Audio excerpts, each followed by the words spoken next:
सभी हमारे पत्रकार बंधु, आज के प्रेस कॉन्फ्रेंस में आप सब लोगों का स्वागत है। और जैसा आप सब लोगों को पहले से ही जानकारी है कि कल अभी अगस्त बैठ जाना भाई को हम सब लोग जो है राजभवन मार्च कर रहे हैं। और इशू क्या है वो आप सब लोगों के समक्ष हम रखना चाहते हैं, और हमारी जो मांगे जो वो भी आप लोगों के समक्ष रखेंगे। और कई दिनों से लगातार प्रशासन में बैठे हुए लोग, सत्ता में बैठे हुए लोग तो से हम लोग जवाब मांग रहे हैं कि आखिर किसके कहने पर AK-47 से गोली चलाने का आदेश आखिर किसने दिया। लेकिन अब तक सरकार में बैठे हुए लोग, चाहे बिहार के मुख्यमंत्री जी क्यों ना हो या बड़े अधिकारी क्यों ना हो, अब तक इसका जवाब जो है नहीं मिला है। इसमें पूरे बिहार में आंदोलन जब हुआ पेपर लीक को लेकर के, तो बिहार में तकरीबन हर जगह जो है लाठियां बरसाई गई, गोलियां चलाई गई पुलिस द्वारा।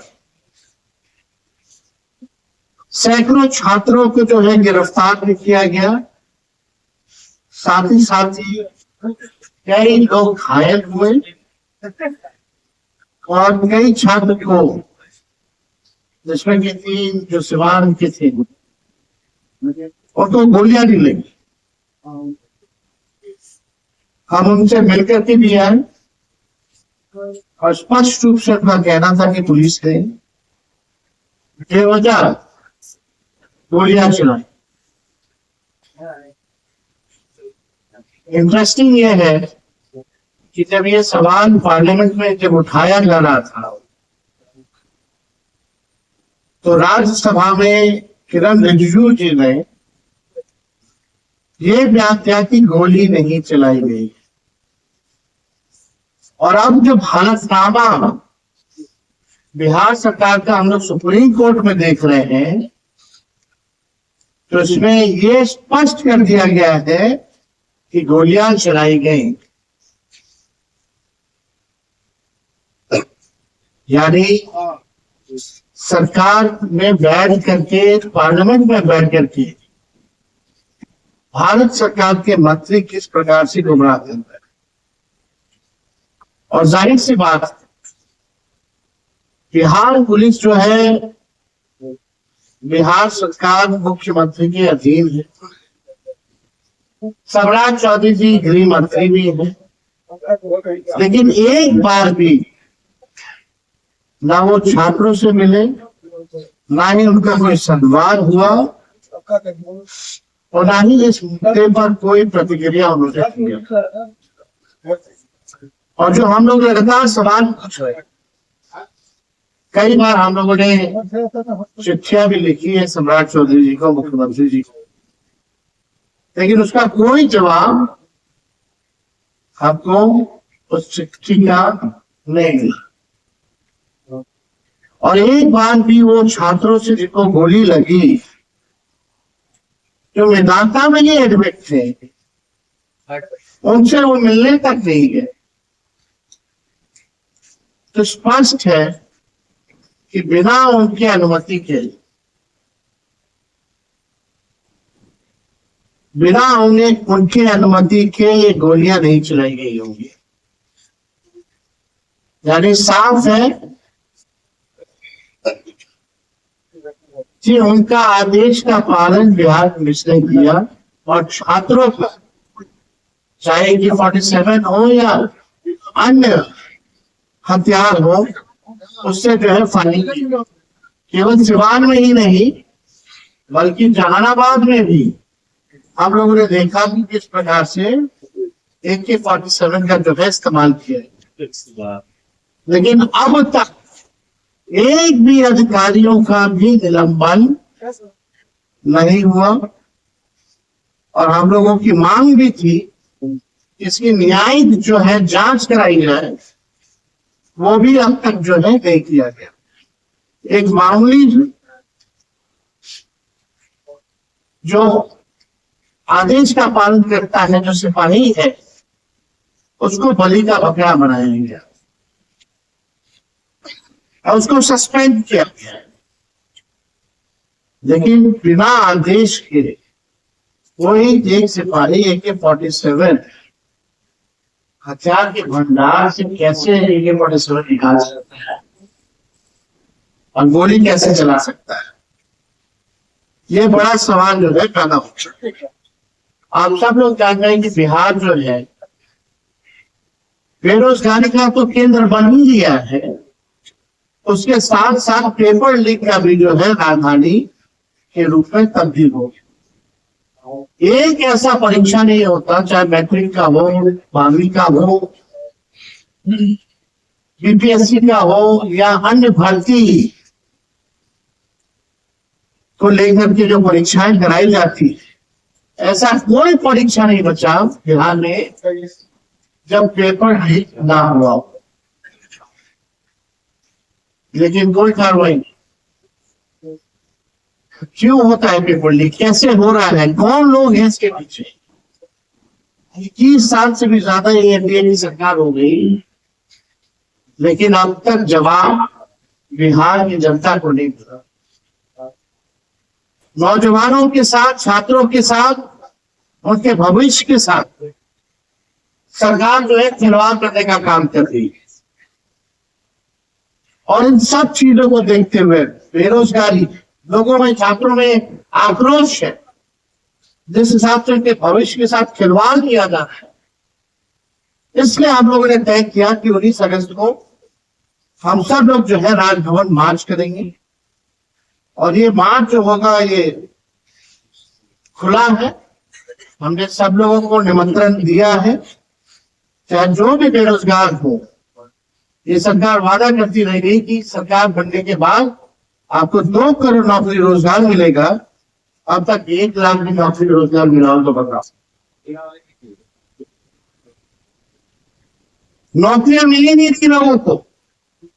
आज भी आप प्रगतिबाद चले जाए तो सैकड़ों के, हजारों की संख्या में लोग जो है वहां धरना प्रदर्शन कर रहे हैं। शिक्षा में सबसे फिसड्डी, स्वास्थ्य में सबसे फिसड्डी, प्रति व्यक्ति आय में सबसे फिसड्डी, गरीबी में सबसे ऊपर बिहार, बेरोजगारी में, पलायन में सबसे ऊपर जो है बिहार है। पेपर लीक के मामले में नंबर 1, हत्या, अपहरण, उद्योग जिस हिसाब से फैल रहा है, ऐसा कोई जिंदगी का घटना नहीं घट रही हो, गोलियां न चलाई जा रही हो, लोग मर ना रहे हो, कैसा बिहार बनता जा रहा है?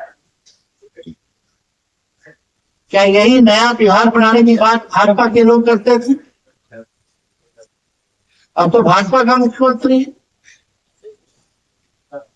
केवल इनकी सरकार है डस्टबिन घोटाले जैसे, एस्टिमेट घोटाले, CAG घोटाला, सृजन घोटाला, बालिका गृह जैसे कांड हुए, लेकिन अब तक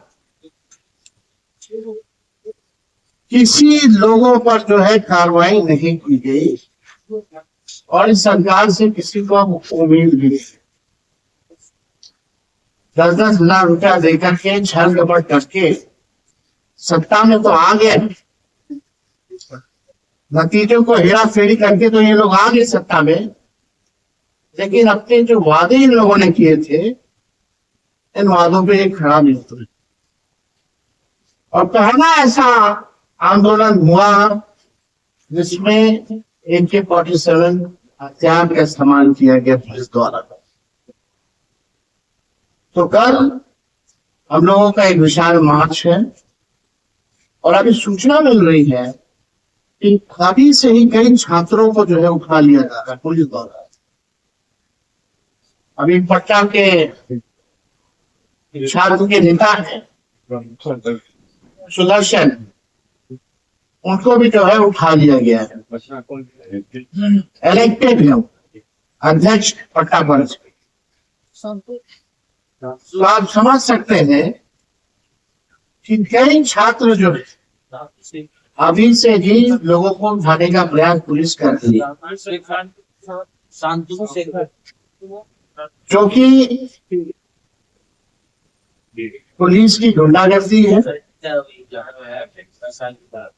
हम लोग अपने हक और अधिकार के लिए छात्र ने लड़ाई लड़ी और हम सब लोग जो है उनके साथ है। पहले भी फर्जी मुकदमा किया, छात्रों को कैद किया गया, फिर वही सिस्टम। अभी भी इन लोगों ने अपनी गलतियों से कुछ सीखा नहीं, और ये गुस्सा जो है खास तौर पे जो नौजवान है, क्योंकि सबसे युवा प्रदेश बिहार, नौजवानों को क्या चाहिए? अच्छी शिक्षा चाहिए, अच्छा नौकरी का अवसर चाहिए, खुशहाली चाहिए। और ये ताकत जो है, सबसे जो हमारी जो ताकत है, अगर अच्छी शिक्षा ना मिले, पेपर लीक होता रहे, नौकरी ना मिले, धांधली होते रहे, प्रक्रिया में पारदर्शिता ना आई हो, तो ये ताकत जो है बोझ बन जाती। तो हम सब लोगों को ऐसे सरकार के खिलाफ बोलना चाहिए, और सभी लोगों से आप लोगों के माध्यम से अपील है कि सब लोग जो है कल राजभवन मार्च में जो है जुड़े। अब हम लोगों का क्या कारण है वो हम आप लोगों को बताएंगे कि मार्च का बिहार में कोई भी परीक्षा बिना पेपर लीक के नहीं होता है। क्या नौकरी में निष्पक्ष और पारदर्शी चयन होता है? बिहार शिक्षा क्षेत्र में लगातार सर्दी क्यों है? क्या भर्ती प्रक्रिया में भेदभाव और पक्षपात नहीं होता? देश के सबसे युवा प्रदेश के नौजवान सबसे अधिक बेरोजगार क्यों हैं? लोकतांत्रिक तरीके से हक अधिकार मांगने वालों छात्रों पर AK-47 से गोलियां किसने चलवाई? छात्रों पर गोलीबारी करने वाले सिपाही के पास AK-47 आई कैसे? निलंबन सिपाही को AK-47 की किस यूनिट या शस्त्रागार से जारी की गई? हथियार जारी करने का आदेश किसने दिया? AK-47 जैसे आधुनिक हथियार के आवंटन की पूरी कमांड चेन की भूमिका सामने आनी चाहिए। क्या AK-47 लेकर भीड़ नियंत्रण की अनुमति थी? क्राउड मैनेजमेंट के SOP का पालन क्यों नहीं किया गया? फायरिंग का आदेश किसने दिया? जिले के पुलिस अधीक्षक पर अभी तक कार्रवाई क्यों नहीं हुई? कितनी गोलियां चली और कितने राउंड जारी हुए थे? हथियार के साथ जारी किए गए और इस्तेमाल हुए कारतूसों का हिसाब सार्वजनिक जो है वो होना चाहिए। ये हम लोगों का जो मुख्य जो है रीजन और हम लोगों का डिमांड है। जब सरकारी जब वीक होती है तभी पेपर लीक होता है। तो मौजूदा जो सरकार जो है वो वीक है, तभी जो है पेपर जो है लीक हो रहा है। पेपर लीक पर जवाबदेही सुनिश्चित होनी चाहिए। परीक्षा की पवित्रता बरकरार रहनी चाहिए। एग्जामिनेशन सिस्टम में पारदर्शिता सुनिश्चित हो। AK-47 चलाने का आदेश देने वाले अधिकारी का निलंबन हो। मुख्यमंत्री चुप क्यों है?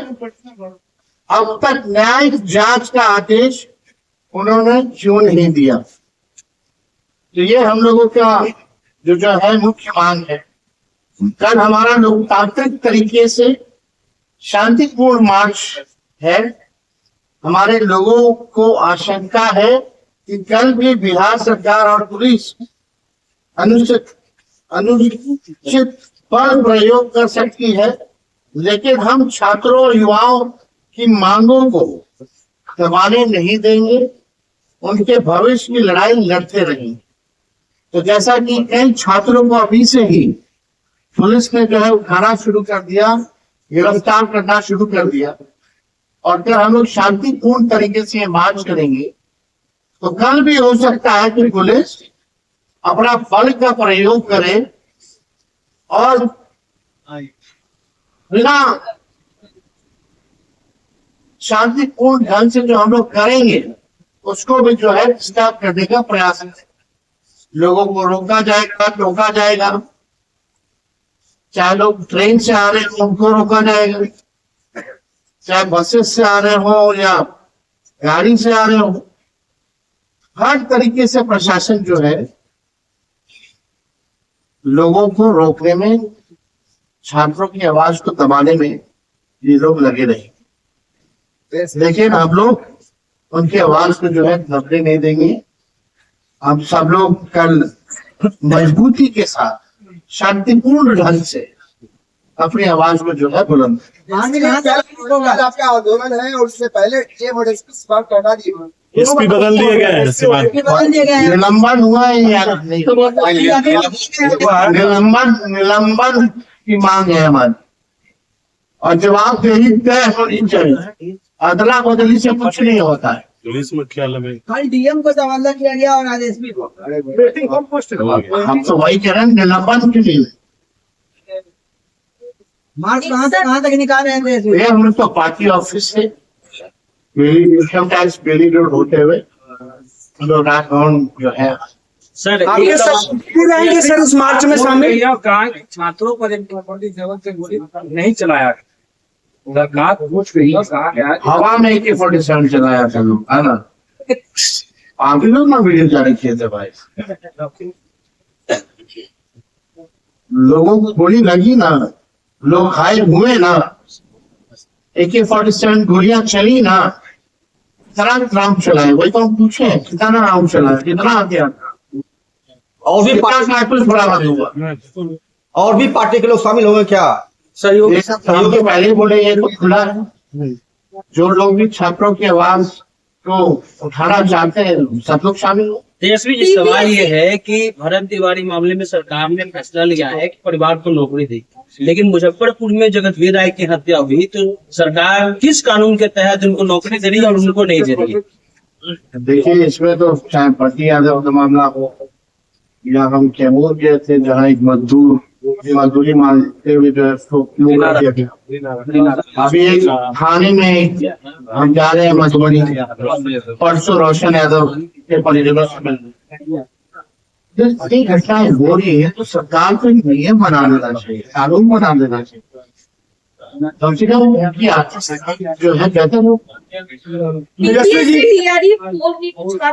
हम अपनी जा रहे लोग इस मुलाकात से। हाँ, लेकिन वो ये भी कह रहे हैं हम तेजस्वी जी का स्वागत करते हैं और उनके प्रदर्शन को भी समर्थन देंगे, लेकिन तैयारी पर अगर वो बोलेंगे तब। देखिए, अभी हम वाली मुलाकात होने वाली है, की बातों को हम लोग सुनी और लगातार जो है उनकी बातों को हम लोगों ने सदन में भी, हमारे विधायकों ने भी उठाया और बाहर सड़क पे भी उठाया। तेजस्वी जी, झारखंड में आपकी सरकार है, कल बड़ा अच्छा काम किया राज्य में कि तमाम परीक्षाओं को कैंसिल कर दिया गया है 2014 के बाद EDPL और SCGL के माध्यम से जो हुआ है, लेकिन 1900 ऐसे कुछ लोग हैं जिनकी नौकरी लग गई है, वो भी अब सड़कों पे कि भाई हमारा क्या कसूर है। तो क्या उसके लिए आप अपने झारखंड की सरकार से कुछ बात? आपको लगता है कि सरकार इसका जरूर ध्यान रखेगी? जीतन राम मांझी ने